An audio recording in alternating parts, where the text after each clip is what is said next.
जोहार दोस्तों, आपको स्वागत है मेरे YouTube channel Uday sir GS and English classes में। दोस्तों, आज जो टॉपिक लेकर आपके समक्ष उपस्थित हूं वो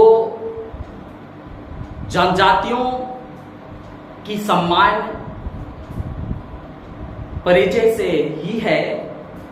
जो पिछली वीडियो में मैंने आपको पार्ट 1 शेयर किया था, आज मैं पार्ट 2 शेयर करने जा रहा हूं। दोस्तों, आज आप अगर अभी तक मेरे YouTube channel Uday sir GS and English classes को सब्सक्राइब नहीं किए हैं तो आप कर ले, क्योंकि झारखंड से रिलेटेड आपके सम्मान ज्ञान यानी कि जीएस को मजबूत कराने के लिए मैं आपके समक्ष उपस्थित हूं। तो बिना विलंब किए मैं आपको ले चलता हूं झारखंड के सम्मानीय परिचय पार्ट 2 की ओर। तो सबसे पहले ये समझना है झारखंड में कितना जनजातियां हैं। झारखंड में कितना जनजातियां हैं? 2011 के जनगणना के अनुसार, जब 2011 में जनगणना हुई थी तो उस हिसाब से जो जनजातियां हैं, जनजातियां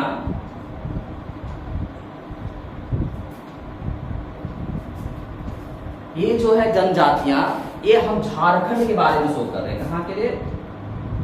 झारखंड के लिए। तो 2011 में जनगणना हुई और 2021 में होनी थी, जो नहीं हो पाई।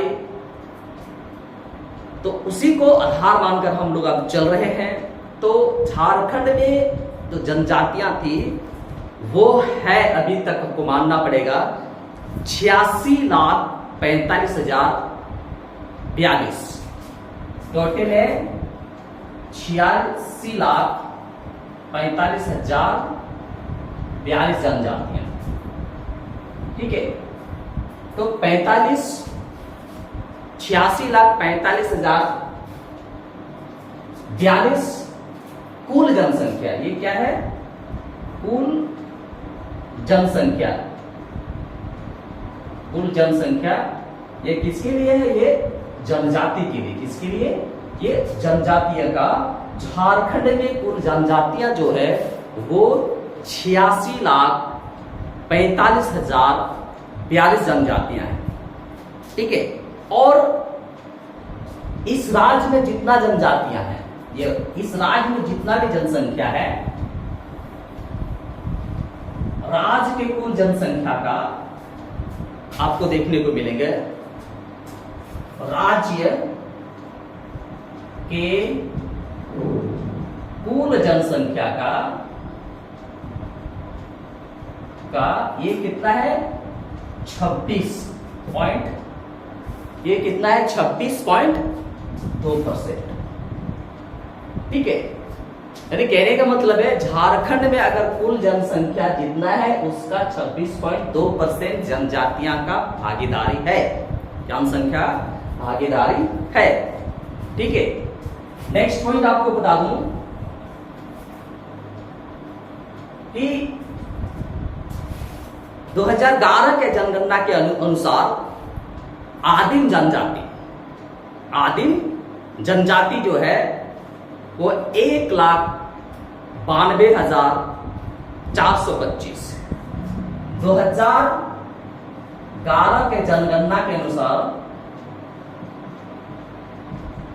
अगर देखा जाए तो आदिम जनजाति जो है, आदिम जनजाति कितना है? ये है 1,92,425। 425 जनसंख्या है। ठीक है, तो 2011 में जो जनगणना हुई, इसी जनगणना के हिसाब से ही आदिम जनजाति का जो जनसंख्या है वो 1,92,425 जनसंख्या है। जो राज्य के कुल जनसंख्या का, जो राज्य के कुल जनसंख्या का इसका जो परसेंट है, कुल जनसंख्या इसका जो परसेंट है वो है 0.72%। तो झारखंड में जितना जनसंख्या है उस जनसंख्या में आदिम जनजातियों का तो भागीदारी है वो 0.7% है, 0.7% है। ठीक है, नेक्स्ट पॉइंट आपको मैं बता दूं, झारखंड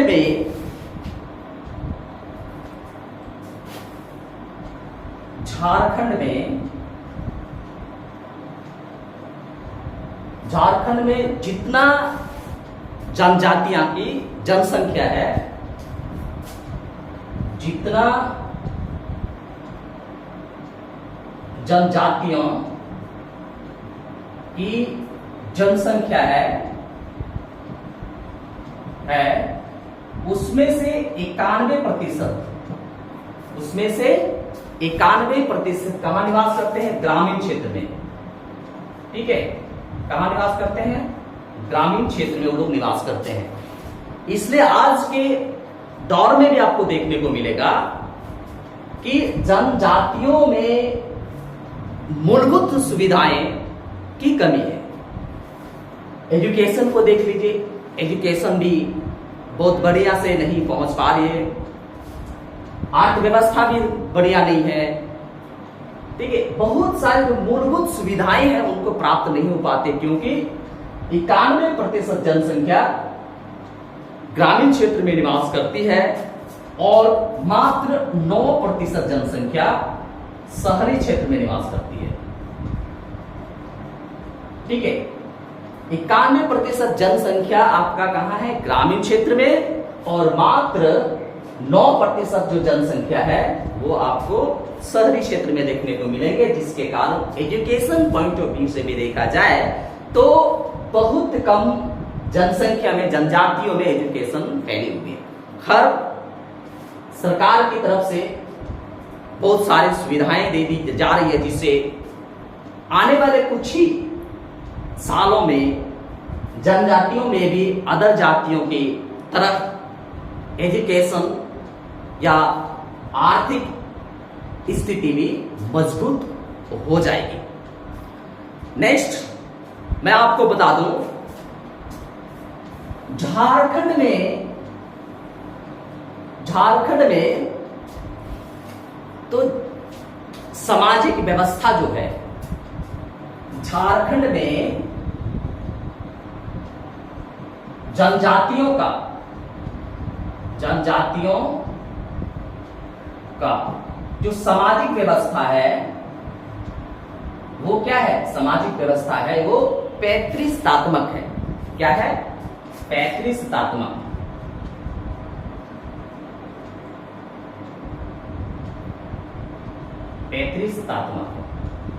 यानी कि जनजातियों में पिता को सबसे बड़ा माना जाता है, पिता को घर का मुखिया माना जाता है, इसलिए पैतृत्वात्मक है, जो झारखंड के जनजातियों में देखने को मिलती है। ठीक है, नेक्स्ट, झारखंड में जो जनजाति है वो एकल परिवार व्यवस्था उनके अंदर है। झारखंड में जनजातियों के अंदर एकल परिवार व्यवस्था है।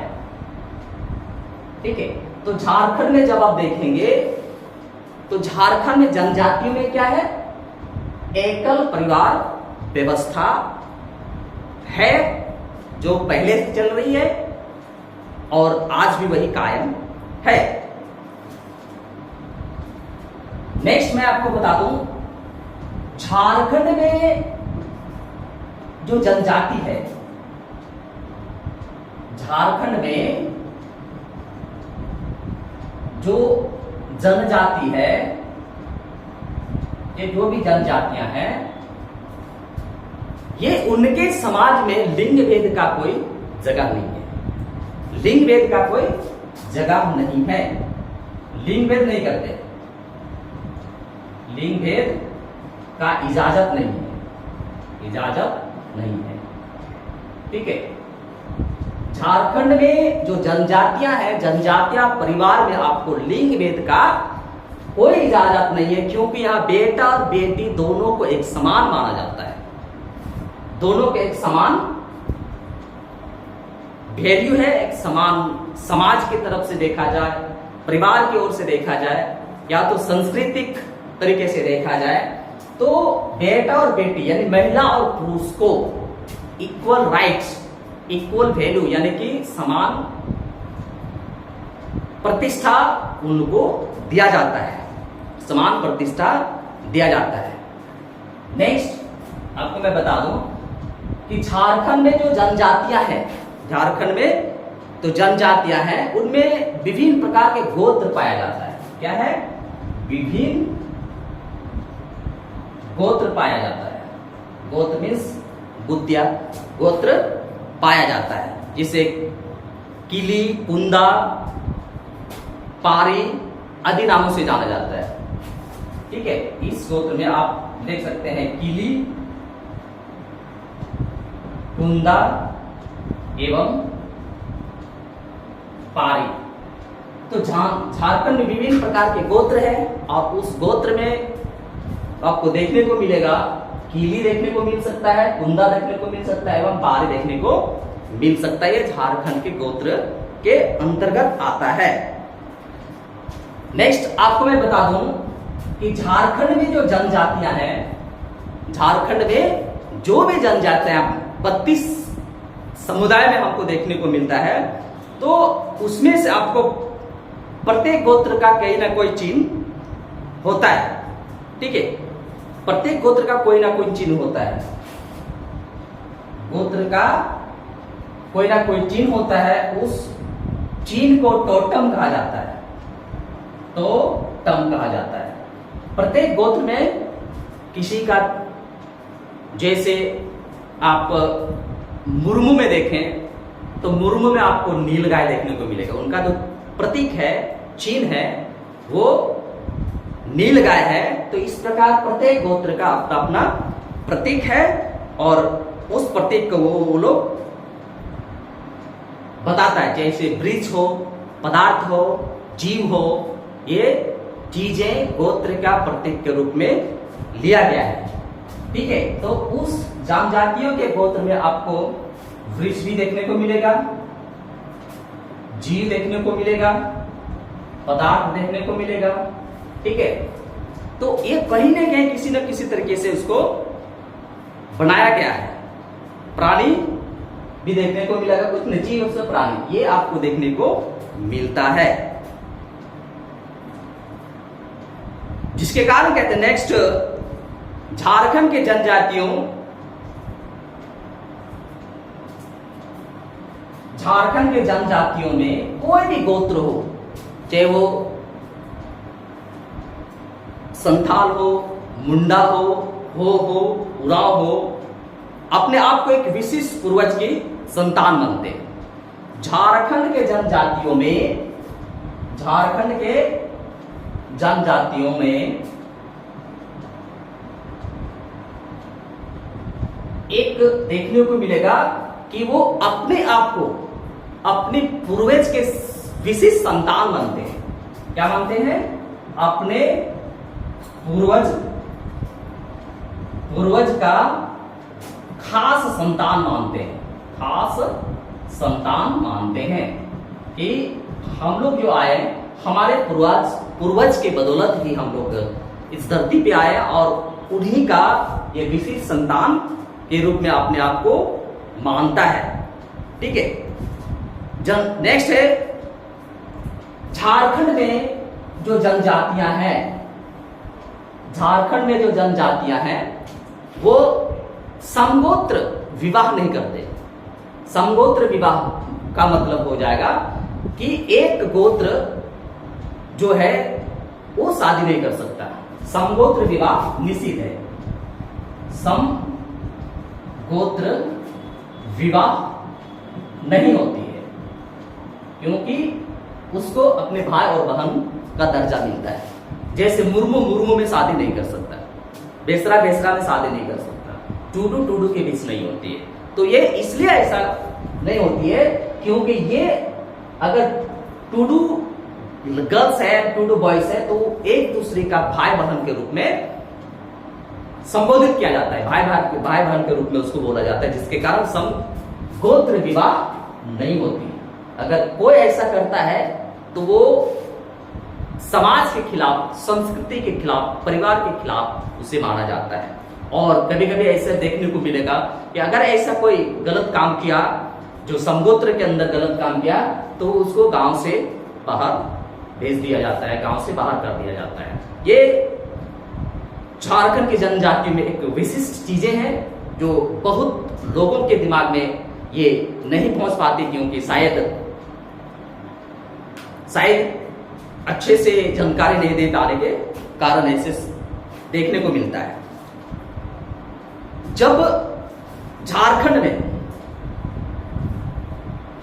विवाह के पूर्व जब सगाई होती है, विवाह के पूर्व जब सगाई का रस्म होती है, वह सिर्फ बंजारा जनजातियों में प्रचलित है। ठीक है, कहता है झारखंड में जब विवाह होती है तो विवाह के पूर्व क्या होते हैं, सगाई। विवाह के पूर्व सगाई होगी तो सगाई किसमें होगा, बंजारा जनजाति में। किसमें होगा ये, बंजारा जनजाति में आपको देखने को मिलेगा। बंजारा जनजाति में देखने को मिलेगा कि विवाह के पूर्व सगाई होती है। विवाह के पूर्व जो सगाई होता है वो बंजारा जनजाति में आपको देखने को मिलता है। नेक्स्ट कहता है सभी जनजातियों में, चाहे वो हो, मुंडा हो, उराव हो, संथाल हो, जितना भी आपको जनजाति देखने को मिलेगा कि विवाहिक रस्म में वो लोग क्या करते हैं, सिंदूर का प्रयोग करते हैं। सभी जनजातियों में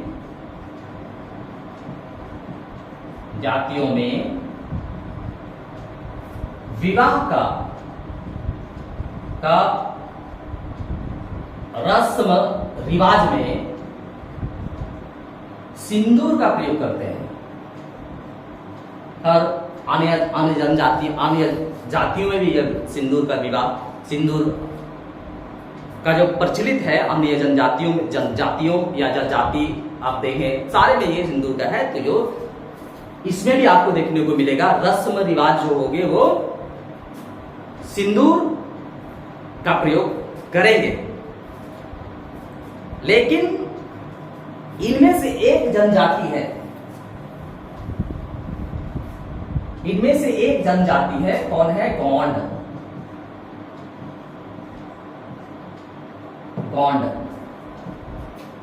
गोंड जनजाति में अगर देखा जाए तो वो सिंदूर के स्थान पर जयमाला का प्रयोग करते हैं। सिंदूर के स्थान पर क्या प्रयोग करते हैं, जयमाला का प्रयोग करते हैं गोंड जनजाति में। गोंड जनजाति में जब आप देखें तो सिंदूर के स्थान पर वो क्या प्रयोग करेंगे, जयमाला का प्रयोग करेंगे। नेक्स्ट कहता है जनजातियों में विवाह जो संपन्न होती है, सारे विवाह संपन्न जो होता है एक पुजारी द्वारा, ठीक है, पुजारी द्वारा। तो ये सारे में नहीं है, पुजारी, ये संतान को देखा जाए तो पुजारी की आवश्यकता वहां पे नहीं होती है। तो सारी जनजातियों में पुजारी की आवश्यकता नहीं है, कुछ जनजातियों में ये प्रचलित है और कुछ में पहन, देवरी, नई आदि कहा जाता है। इस पुजारी को, है ना, पुजारी के नाम से अगर आप बोले तो सारे जनजातियों में नहीं है, लेकिन इसी पुजारी को अगर हम बोले पहन, ठीक है, पहन के नाम से, उसी को पहन के नाम से जाना जाएगा, देवरी के नाम से जाना जाएगा और नाई के नाम से। देवरी और नाई, ये पुजारी के नाम से हम उसको नहीं संबोधित करेंगे, क्योंकि सारे जनजातीय पुजारी को नहीं, बल्कि एक पहन हो सकता है, देवी हो सकता है और नाई हो सकता है। जैसे नाई को बुलाकर एक संथाली लैंग्वेज में सीनन कहते हैं, उसके नाम पर लोग अपनी उस समय में बाल भी कटवा सकते हैं, दाढ़ी बनाते हैं, जिससे शूद्र माना जाता है। तो हम पुजारी को नहीं, बल्कि सारे जनजातियों में देखा जाए तो पुजारी में नहीं, पुजारी के द्वारा नहीं, बल्कि पहन, देवी और नाई के द्वारा विवाह का संपन्न किया जाता है। विवाह का संपन्न किया जाता है। झारखंड की खासकर जनजातियों के बारे में हम चर्चा कर रहे हैं। आप जब भी ये वीडियो देखें तो पेन और कॉपी जरूर रखें। जहां आपको लगता है कि लिखने की आवश्यकता है तो आप वीडियो को पॉज करके आप जरूर लिखें। झारखंड जनजातियों में आप देखें तो प्राचीन काल से ही झारखंड के जनजातियों में बाल विवाह का प्रचलित नहीं है, बाल विवाह प्रथा नहीं है। झारखंड की जनजाति में अगर बाल विवाह देखें तो बाल विवाह नहीं है, बाल विवाह नहीं है। बाल विवाह को गलत माना जाता है झारखंड की जनजातियों में। प्राचीन काल से ये चलता आ रहा है कि बाल विवाह जनजातियों के व्यवस्था के अंतर्गत नहीं आती, प्रचलित नहीं है। दोस्तों, अगर आप अभी तक मेरा वीडियो, मेरा चैनल को सब्सक्राइब नहीं किए हैं तो आप जरूर से जरूर सब्सक्राइब कर लें। इससे नए नए वीडियो का नोटिफिकेशन आपको देखने को मिलेगा। झारखंड में कुछ संस्थाएं होती है, झारखंड के जनजाति में कुछ संस्थाएं आपको देखने को मिलेगी,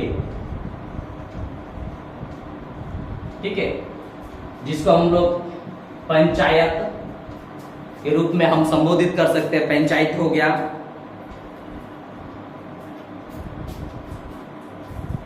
नृत्य स्थल हो गया, नृत्य स्थल हो गया, ठीक है। इसको मेन रूप में क्या देखेंगे, अखाड़ा, ठीक है। झारखंड जनजाति में संस्थाएं हैं जो अखाड़े के नाम से जाना जाएगा। उस अखाड़े में पंचायत भी हो सकता है, नृत्य भी हो सकती है और कोई मैदान हो सकता है। लेकिन झारखंड में सारना को पूजा स्थल कहते हैं।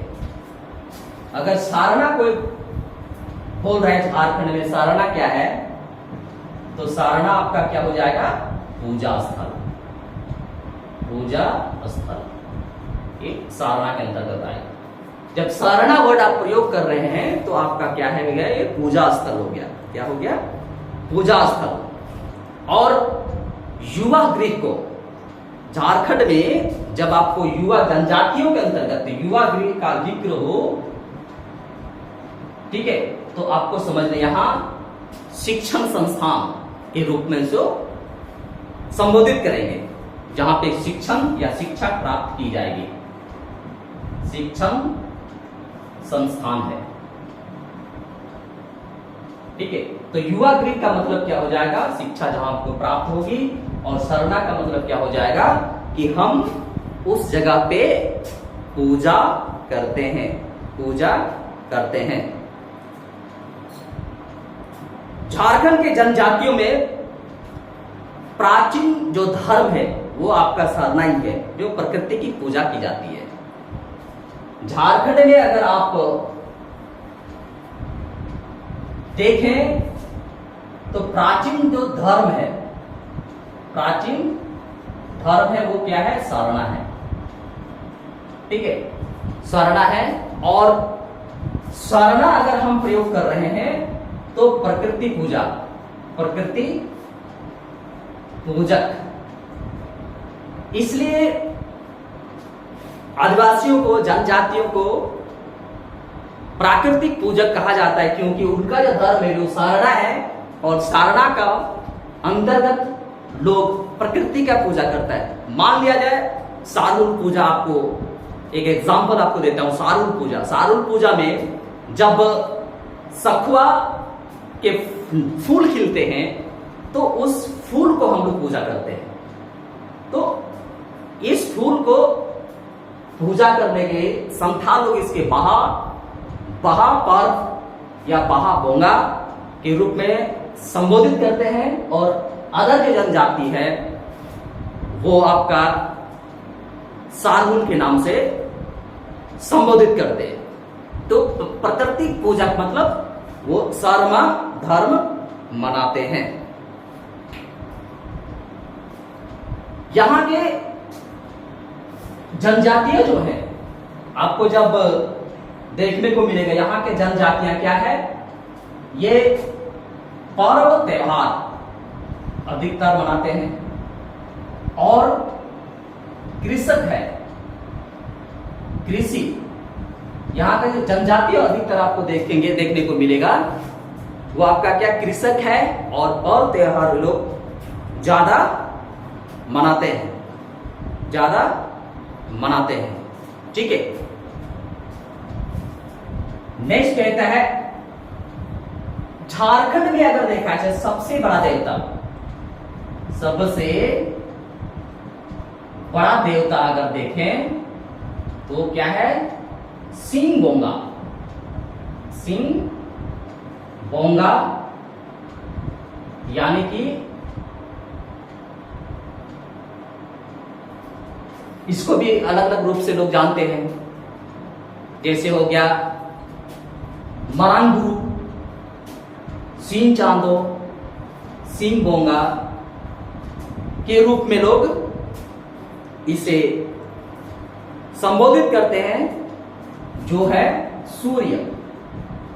सूर्य को सिंह चांदो, सिंह बोंगा, मरांगुरु के रूप में, और अनेक जनजातियां जो है वो अलग अलग नाम से इसको पुकारते हैं, अलग अलग नाम से। जैसे संताल में देखा जाए तो संताल में कहते हैं मरांगुरु, मरांगुरु के नाम से जाना जाएगा। सिंह बोंगा किसी जनजातियों ने कहता है, और अलग अलग जनजातियां अलग अलग तरीके से इस बड़े देवता को पुकारते हैं और देवा सेवा करते हैं। झारखंड की जनजातियों में भी अन्य जनजातियों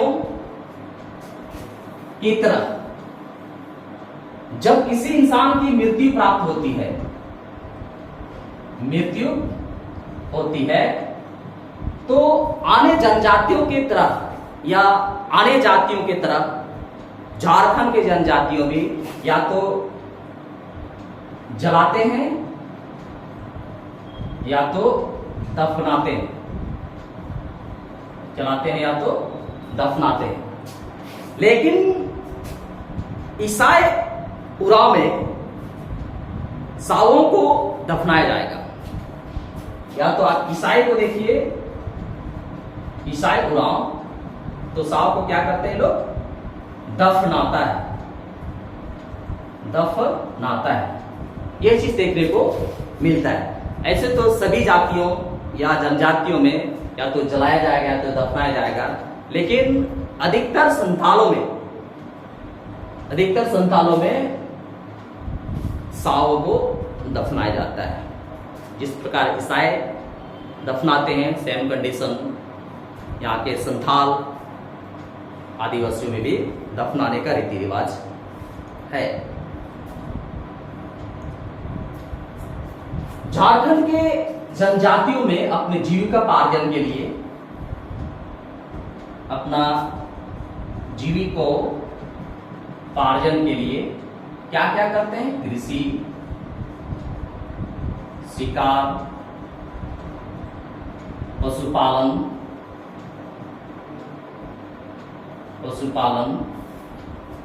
अन्य प्रकार के अपने जीविकोपार्जन के लिए वो लोग कार्य करते हैं। कोई लोग शिल्पकारी भी है, कोई लोग मजदूर भी है।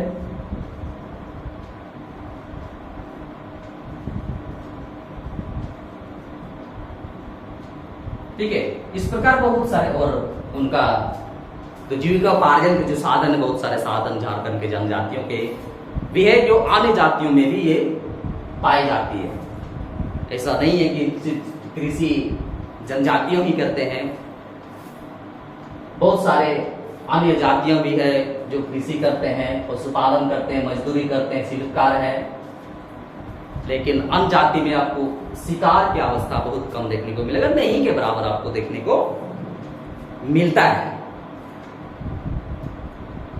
लेकिन एक चीज आपको और समझना है, इस जनजातियों का जो सामानों के खरीद या बिक्री होगा,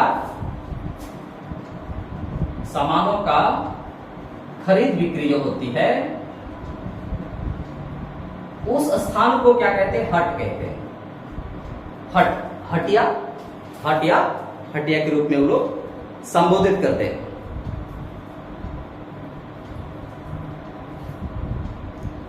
देश कहता है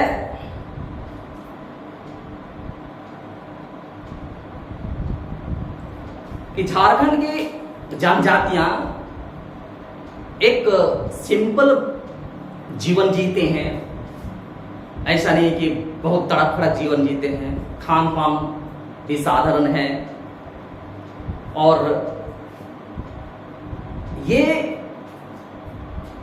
एक अधिकतर नॉन वायलेंस यानी कि अहिंसक रूप उनके अंदर होती है, जिसके कारण वो कभी अवस्था में आप देखिए उनको किसी भी प्रकार से वो ज्यादा किसी के लिए दिक्कत पैदा नहीं करते हैं, किसी के लिए विरोध नहीं करते हैं, किसी का कोई प्रॉब्लम खड़े नहीं करते हैं। तो दोस्तों, आज का जो टॉपिक था झारखंड के जनजातियों में ही सम्मानित परिचय का पार्ट 2, जो आज मैंने आपको शेयर किया। एक बार फिर से गुजारिश है, उदय जीएस एंड इंग्लिश क्लासेस की चैनल को जरूर सब्सक्राइब करें, और